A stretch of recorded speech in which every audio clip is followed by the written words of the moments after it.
Halo musuh boomers, apa kabar kalian semua? Gimana? Kamu yang FOMO udah nyobain ChatGPT belum? Nyapa-nyapa cewek di Tinder, nggak tahu nyapanya gimana, malah nanya ke ChatGPT. Bisa aja ya kan? Atau udah nyobain bikin skripsi atau tugas pakai ChatGPT? Nah, kalau yang terakhir jangan tuh. Bahaya, bisa terkategorikan dengan plagiarisme. Betul apa betul? Betul.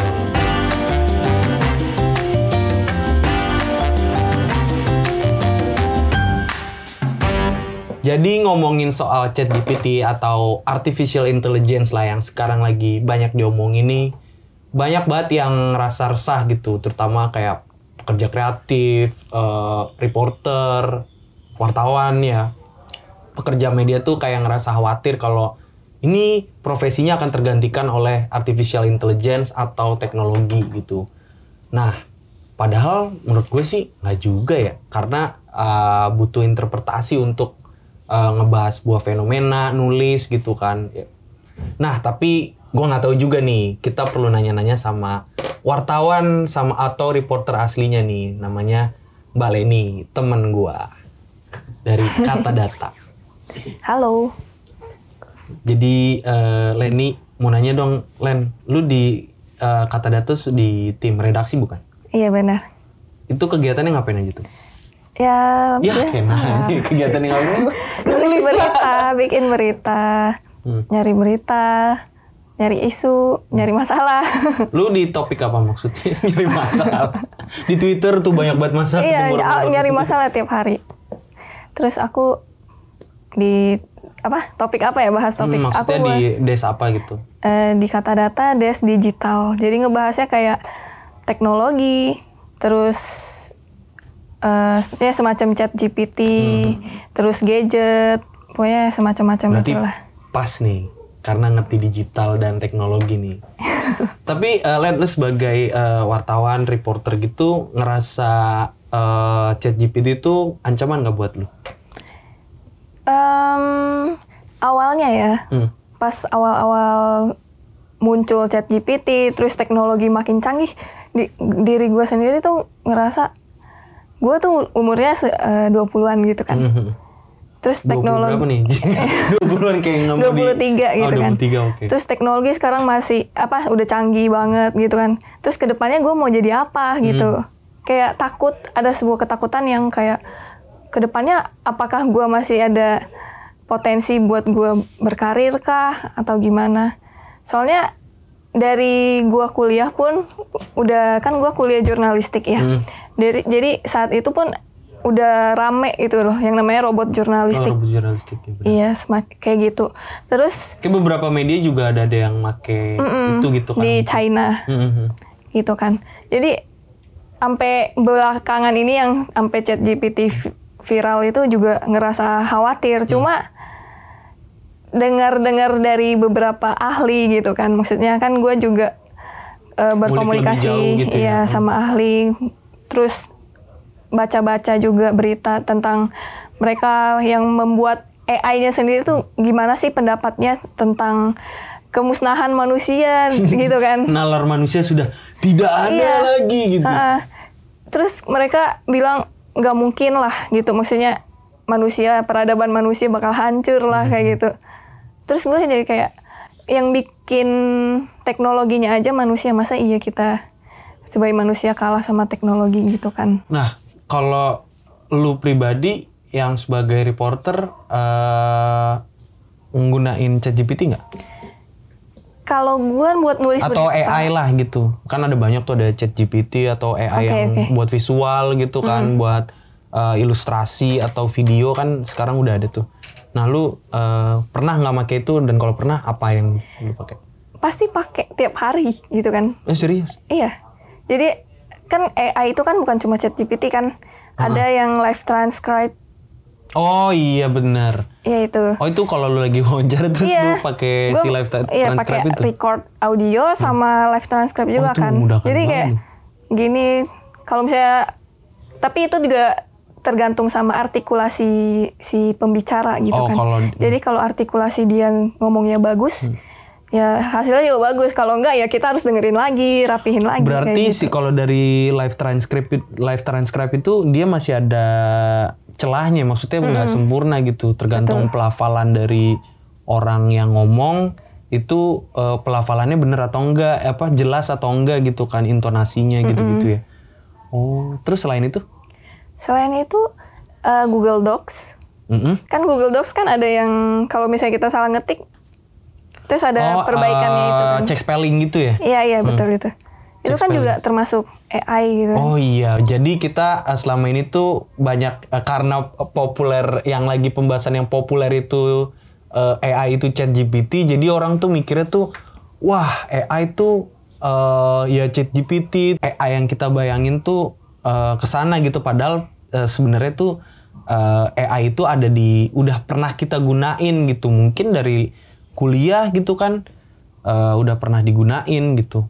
Kayak lu mungkin buat transkrip wawancara narsum kayak gitu-gitu kan. Dan apa ya, kayaknya emang udah lama dipakai sih, cuma karena baru nge-trend ChatGPT aja. Iya kan. benar sih. Karena gue pribadi juga ngerasa dimudahkan sih dengan adanya ChatGPT ini. Kayak semalam gue tuh ngerasa kayak ini serem banget gitu.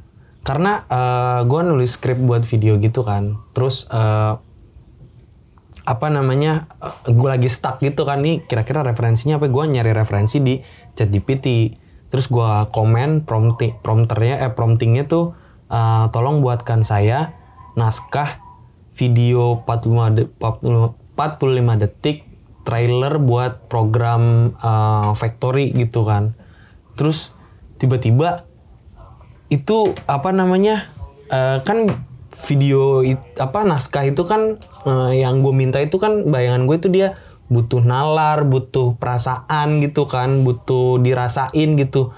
Nah, yang muncul dari naskahnya itu persis dengan apa yang gue bayangin gitu kan. Ngeri banget ya, berarti dia juga punya nalar dan perasaan juga gitu. Lu pernah nggak ngerasain kayak gitu? Sampai ngerasa dek, kok gue dibaca gini sih, lu ngerti gak sih maksud gue? Ngerti.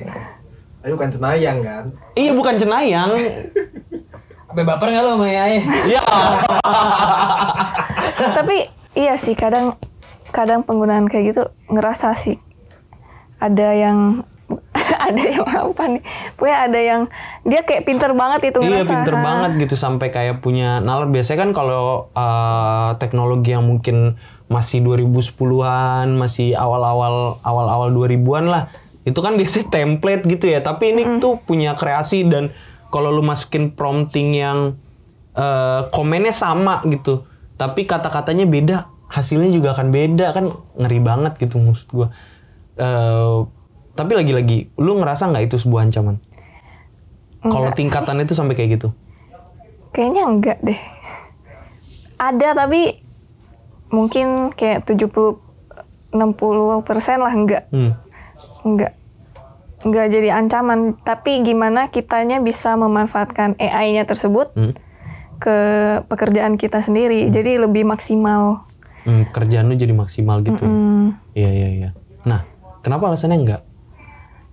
Ya itu. Lu ngerasa nggak takut? Karena teknologi nggak bisa menggantikan manusia gitu loh. Kalau gue masih percaya, optimis lah gitu, kayak sebuah optimisasi buat diri gue sendiri, kayak teknologi, manusia nggak bisa digantiin sama teknologi, kita lebih tinggi derajatnya gitu. Teknologi buatan manusia, masa kita kalah gitu. Udah intinya gitu. Oke. Kalaupun menjadi ancaman, pasti bakal ada sesuatu yang baru lagi gitu kan. Sebelumnya kan nggak ada internet gitu.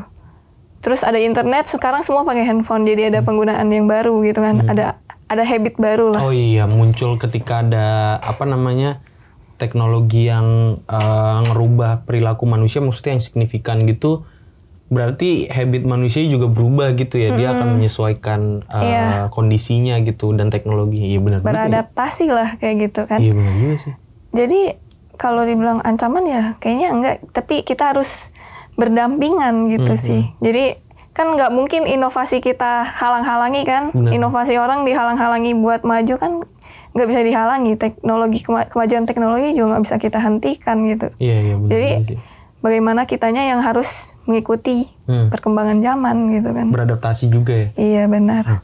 Nah, gue sempat dengar berita nih, kalau pemerintah Indonesia mau ngegantiin pejabat PNS di eselon 3 di strata eselon 3 dan 4, yaitu kalau di perusahaan setara manajer lah. Itu mau digantiin sama AI. Gue bacain ya. Jadi Presiden Jokowi berencana mengganti jabatan eselon 3 dan 4 dengan teknologi kecerdasan buatan di tahun depan. Berarti tahun 2024 dong. Oke. Tujuannya untuk menyederhanakan birokrasi karena selama ini proses birokrasi sangat lambat. Tapi masalahnya kesiapan AI di Indonesia masih rendah nih. Ini kata Databox, kata data ya. Laporan Oxford Insight dan International Development Research Center yang bertajuk Government AI Readiness Index 2019 menunjukkan Indonesia dalam penerapan AI di pemerintah peringkat kelima di ASEAN. Sementara di peringkat dunia, Indonesia berada di posisi 57 dari 194 negara dengan skor 5,420. Jadi kalau di ASEAN itu yang pertama Singapura, terus tadi ada keduanya Malaysia, ketiga Filipina. Empatnya itu apa tadi? Brunei Darussalam. Thailand. Oh, Thailand. Nah, baru tuh kelimanya Indonesia. Wah, kita masih kalah loh Malaysia. Wah, gimana? Nah, kurang lebih kayak gitu gambaran penerapan AI kita secara keseluruhan di Indonesia. Nah, pertanyaan gue nih, Len. Kan ada wacana soal pejabat di aparatur sipil negara nih, pengabdi negara lah ya, yang melayani kita gitu. Itu mau digantikan sama artificial intelligence. Nah, menurut lu, kalau perusahaan kan mungkin aja gitu menggantikan karyawannya, misalkan di lini supervisor gitu, apa yang kira-kira tergantikan itu, misalkan editor gitu, kalau di lu sebagai reporter. Nah, kalau ASN itu bisa nggak menurut lu? Atau lu punya pandangan yang mungkin gua salah gitu? Kalau menurut gua bisa, tapi itu kan masih butuh waktu yang panjang ya. Kayak pesaing ChatGPT, kayak lain-lainnya kan itu juga masih punya banyak kendala gitu kan. Sedangkan kalau mau ganti ASN dengan AI, itu butuh teknologi yang secanggih apa gitu loh. Itu kan jadinya menggantikan manusia gitu, otak manusia gitu kan. Kayak kehadiran manusia sendiri gitu. Jadi gue rasa itu mungkin, tapi emang harus butuh waktu yang lama. Kemudian juga jauh lah ya, jauh iya, banget gitu, masih jauh gitu. Dan mungkin anak lu udah tua nanti udah kayak kakek. Iya, nggak tahu juga kalau cepet ya, bisa aja cepet sih. Cuma kalau misalnya pemerintah benar-benar akan melakukan itu, sedangkan penduduk Indonesia itu banyak banget dan zaman teknologi diancam dengan kekurangan pekerjaan gitu kan, lapangan kerja. Kayaknya itu juga jadi PR gitu loh buat pemerintah. Kalau misalnya dia mau gantiin ASN jadi AI, dia juga ada PR buat mengganti lapangan pekerjaan yang kosong ini nih gitu, yang tergantikan sama AI itu gitu. Iya, terus masyarakat Indonesia sendiri yang 270-an juta itu harus dipikirin juga gitu loh. Kalau misalnya diganti AI, nanti masyarakatnya sendiri jadi apa gitu loh. Kayak gitu sih, jadi PR pemerintah juga. Itu gue rasa sebelum benar-benar digantiin jadi dari manusia jadi AI, itu harus dipikirin matang-matang sih, kesejahteraan masyarakatnya juga. Apalagi ini berkaitan sama birokrasi negara ya. Mungkin apalagi di teknologi, apalagi internet gitu kan rawan sama hacking tuh. Nanti data-data di pemerintahannya gimana? Itu menurut lu gimana? Lu ada pandangan nggak soal itu, Len? Ya. Kalau misalkan serta-merta digantiin sama teknologi AI gitu, kita aja punya security internet aja masih kurang privasinya gitu kan. Nah, apalagi kalau digantiin sama AI yang udah masuk ke birokrasi negara gitu. Menurut lu gimana? Ya, makanya itu gue bilang perlu bener-bener infrastruktur yang benar-benar siap dan matang gitu loh. Kalau misalnya benar mau digantiin jadi AI gitu. Karena sekarang juga kayak Brin aja yang kemarin itu loh, Bjorka itu aja ngehack banyak. Itu jebol habis-habisan juga ya. Dengan Nggak jebol habis-habisan sih, kalau soalnya Bjorka juga masih di layer yang cuma data-data sampah gitu kan ya. Iya, cuma kan itu sama aja data gitu Iya kan. sih benar. Ya gitu. Indonesia sendiri aja masih mengalami inilah. Kebocoran Nggak data. cuma Indonesia ya, banyak negara lainnya. Kalau misalnya emang mau gantiin itu ya kata gue itu sih kayak harus dipikirin matang-matang dan punya infrastruktur yang jelas gitu. Kuncinya infrastrukturnya dulu tuh, bukan Iya benar. tiba-tiba datang-datang dengan wacana, wah kita mau merubah industri ke arah 4.0. Padahal birokrasinya masih fotokopi KTP. Iya benar. Ya kan? Hah. Masih ngegabungin hal-hal yang sifatnya masih dulu banget gitu, jadul banget gitu kan. Ngapain kalau dipikir, ngapain juga, berarti gue curiga kalau misalkan masih butuh KTP, data dia nggak terintegrasi dong. Iya nggak sih? Iya nggak sih? Iya, tapi sekarang udah ada iktp kan. Oh iya juga sih. Tapi kan beberapa kayak di misalkan di rumah sakit, di yang klinik lah gitu masih tetap butuh KTP manual kan, maksudnya KTP apa? Fotokopi lah apa segala macam. Ya pokoknya gitulah. Belum teredukasi secara merata Oh lah ya, iya kali kayak ya. Nah, gitu. itu aja masih ada PR gitu kan, belum merata tuh terus tiba-tiba ngomongin AI buat ngegantiin ASN. Aduh. Len, tadi kan lu bilang sempat nyinggung juga kalau AI ini, teknologi AI itu ada tantangannya tersendiri gitu. Kalau di struktur pemerintahan tadi lu bilang ngomongin soal infrastrukturnya dulu dibuat merata. Nah kalau buat kita nih sebagai user dari AI-nya itu sendiri gitu, gimana sih cara kita memanfaatkan AI dengan tepat gitu? Nggak semua teknologi itu udah 100% sempurna gitu loh. Kayak manusia aja nggak sempurna, apalagi buatannya gitu. Asik. Yang sempurna kan cuma Tuhan. Asik. Nggak bercanda. Oke. Jadi teknologi nggak sempurna. Pasti gue ngomong sekali lagi. Teknologi nggak sempurna. Ya kayak tadi pasti gue koreksi lagi bener apa enggak. Kalaupun kita mau pakai ChatGPT misalnya ya. Oh jadi ketika lu pakai live transcribe lu selalu ngecek ulang gitu? Iya benar, gue pasti dengerin lagi kalau ya biar cepet. Kadang gue cepetin speednya 2 kali gitu kan, biar cepet. Atau kalau misalnya misalnya anak sekolah mau bikin esai atau bikin skripsi pakai ChatGPT, gue rasa kayaknya boleh, cuma harus diteliti lagi gitu loh. Jangan cuma lu suruh ChatGPT bikin tapi lu langsung kopas dan Terus copy paste aja gitu? ya copy paste dan kirim ke dosen kan itu maksudnya nilai kita sendiri jadi berkurang kan. Kalau gue sendiri ngelihatnya kita kalau misalnya gue suruh ChatGPT bikin gitu misalnya, pasti gue bakal cek lagi gitu loh, dia ngomongin apa sih gitu loh, ini sesuai nggak sih yang gue mau. Terus kalau misalnya kayak gitu kan sesuai nggak sama kayak gaya gue sendiri, misalnya nulis. Iya. Kan penulisan orang kan juga. cara orang ngomong berbeda, begitu juga cara Punya orang ciri menulis. khasnya sendiri-sendiri. Iya itu. begitu, pasti ya kita harus bener-bener bijak lah pakainya gitu, jangan cuma asal copy paste kayak gitu. Nggak salah juga kan, tapi meminta bantuan ChatGPT untuk bikin misalkan tadi karya ilmiah gitu. Nggak salah, justru misalnya ChatGPT atau lainnya gitu kan, itu membantu kita buat kita yang nggak tahu misalnya jadi lebih tahu. Mungkin kita nggak mau pakai, bukan nggak mau ya, mungkin dari Google Search atau search yang biasa, search engine biasa ke ChatGPT. BTW kan kemarin CEO-nya Google itu Sundar Pichai bilang masa depan searching itu semacam itulah AI itulah kayak gitu kan. Jadi ada cuma perubahan ini aja, kalau menurut gue cuma perubahan cara orang mencari sesuatu aja gitu loh. Jadi itu bukan sesuatu yang besar-besar banget lah, cuma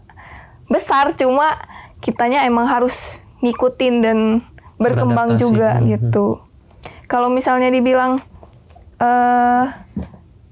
apa sih kedepannya kalau misalnya Indonesia ini mau bikin negara dengan AI gitu kan, maksudnya implementasi kehidupan negaranya tuh dengan AI gitu, otomatis masyarakat pun harus apa ya, skillnya gitu loh, skill teknologinya pun harus dikembangkan gitu. Jadi jangan, kita kan nggak mau jadi konsumen doang gitu kan, masa iya nanti merekrut pegawai yang ahli-ahli apa teknologi gitu semua dari luar negeri, kan kita juga nggak mau kan. Kita 270 jiwa masyarakat pasti apa ya, mau dong masyarakat Indonesia juga punya potensi itu gitu. Jadi emang harus pengembangan skill juga kan.